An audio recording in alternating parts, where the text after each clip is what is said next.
kendo dhi kelo weche kabisa.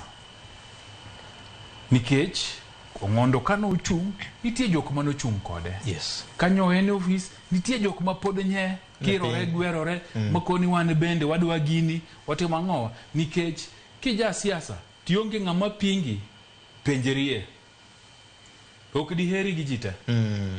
Emomiyo Kasipul kanyo ne nitie ji karoko makoro no makne. Ajombuta. Jojo Tieno pod chung. Ajombuta mbuta dala kadala. Mbuta dala kadala dongi nyaparo no chung.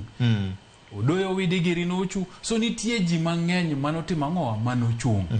Gin bende gineno ni otimore marach, wawito jaod bura e sama nokowinjore, kata kamano ngima nyaka tim ang'owa nyaka dhi mbele. Koro gin bende nyaka giduoge pap. So mano bende dhi kelo realignment e Homa Bay ka. To gima dhi timore en ni nitiere jotelo e Homa Bay ka mabro dwaro ni ng'ane e kampwani e mwadwaro. Governor bende bro bet piny gi joge to koni e kampwani wan ng'ane mwadwaro.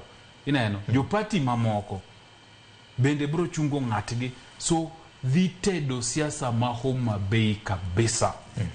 Erokamano. Dhi tedore. Governor, gini dhi tedore kaka isini opime no nikech iwacho ni all politics is local. Kendo omiyo the local perspective gi political angle nyaka ne Mheshimiwa Ong'ondo were tho ne. Kuka dwagwere.